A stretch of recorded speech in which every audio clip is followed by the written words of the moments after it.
रामकृष्ण हरी श्रोते हो नमस्कार. ज्ञानामृत या आपल्या आध्यात्मिक प्रवासात आपणा सर्वांचे मनपूर्वक स्वागत. आज आपण भगवद्गीतेच्या अंतरंगात खोलवर डोकावणार आहोत.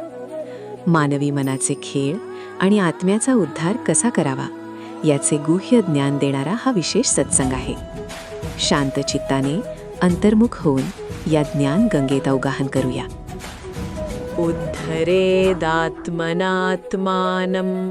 नात्मानमवसादयेत्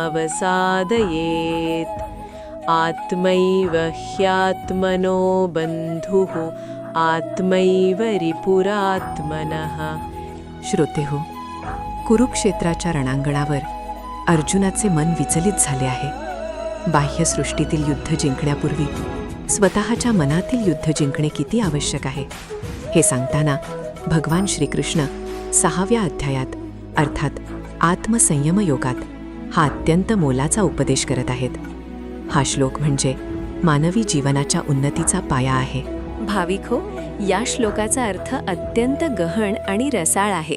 भगवान श्रीकृष्ण म्हणतात, मनुष्याने स्वतःचा उद्धार करावा, स्वतःला अधोगतीला नेऊ नये, कारण हा आत्माच किंवा मन आत्म्याचा मित्र आहे आणि हाच आत्मा आत्म्याचा शत्रू देखील आहे. जरा विचार करा, आपण आपल्या दुःखासाठी अपयशासाठी सतत दुसऱ्याला दोष देतो. कधी परिस्थितीला, कधी नशिबाला, तर कधी ईश्वराला. पण माऊली सांगतात की तुझ्या जीवनाचा शिल्पकार तूच आहेस. उद्धरेदात्मनात्मानं याचा अर्थ असा की तूच तुला तारणार आहेस. सद्गुरू फक्त मार्ग दाखवतील, पण चालायचे तुलाच आहे. जेव्हा हे मन विवेकाच्या, सत्संगाच्या आणि ईश्वरी विचारांच्या ताब्यात असते, तेव्हा ते तुमचा सर्वात जवळचा मित्र असते. ते तुम्हाला प्रपंचातून परमार्थाकडे नेते. पण तेच मन जेव्हा विषय वासना, क्रोध आणि मत्सराच्या आहारी जाते, तेव्हा ते तुमचा सर्वात मोठा शत्रू बनते. ज्याप्रमाणे एकाच चावीने कुलूप उघडतेही आणि बंदही होते, त्याचप्रमाणे हे मनच मोक्षाचे आणि बंधनाचे कारण आहे. श्रोते हो, स्वतःला कधीही दीनहीन समजू नका. नात्मानम अवसादयेत, स्वतःचा अवमान करू नका, खचून जाऊ नका. तुमच्या आत त्या परमात्म्याचा अंश आहे, अनंत शक्तीचा स्रोत आहे. स्वतःच्या मनाला सतत सकारात्मक आणि सात्विक विचारांनी वर उचलणे हीच खरी साधना आहे. जोपर्यंत आपण स्वतः हात पुढे करत नाही, तोपर्यंत नियतीसुद्धा आपल्याला वर ओढू शकत नाही. म्हणून मनाला लगाम घालून त्याला मित्र बनवा, शत्रू होऊ देऊ नका. कस्तुरी मृगाची कथा. एका कस्तुरी मृगाच्या नाभीमध्येच सुगंधित कस्तुरी असते. पण त्या सुवासाने मोहित होऊन ते हरिण सैरावैरा धावत असते. त्याला वाटते हा सुगंध बाहेरून कुठून तरी येतोय. ते झाडाझुडपात, काट्याकुट्यात स्वतःला जखमी करून घेते, पण त्याला सुवासाचे मूळ सापडत नाही. श्रोते हो, आपली अवस्थाही त्या मृगासारखीच आहे.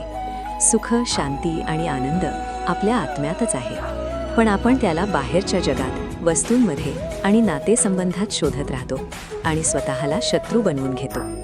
जेव्हा आपण अंतर्मुख होतो, तेव्हा आपल्याला कळते की तो आनंद सागर आपल्या हृदयातच आहे. कल्पवृक्षाची कथा. एक प्रवासी जंगलातून जात असताना एका झाडाखाली विश्रांतीला बसला. ते झाड साधेसुधे नसून कल्पवृक्ष होते. त्याच्या मनात विचार आला, खूप तहान लागलीये, पाणी मिळाले तर? लगेच समोर थंडगार पाणी आले. पाणी प्यायल्यावर त्याला वाटले, आता जेवायला मिळाले तर? लगेच पक्वान्न हजर झाले. आता त्याचे पोट भरले, पण मन रिकामे होते. त्याने विचार केला, या रानात वाघ आला आणि त्याने मला खाल्ले तर? आणि काय आश्चर्य, तिथे वाघ प्रगट झाला आणि त्याने त्या प्रवाशाला खाऊन टाकले. तात्पर्य काय? तर आपले मन हेच तो कल्पवृक्ष आहे. आपण जसा विचार करू तसेच आपल्या आयुष्यात घडते.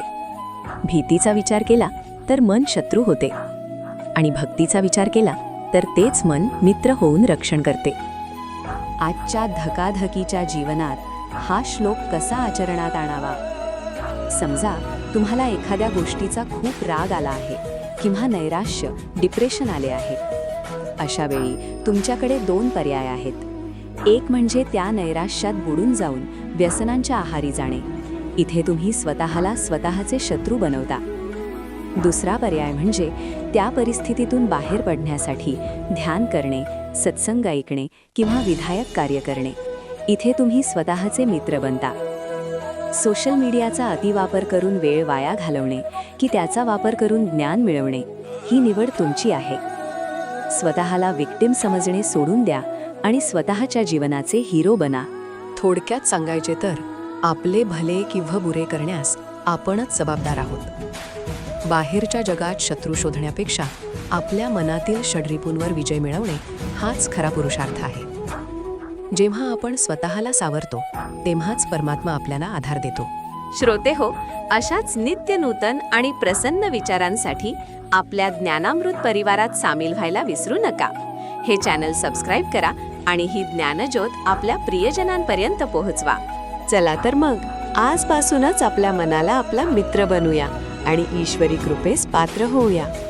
ओम पूर्णमदः पूर्णमिदं पूर्णात् पूर्णमुदच्यते. जय जय रामकृष्ण हरी.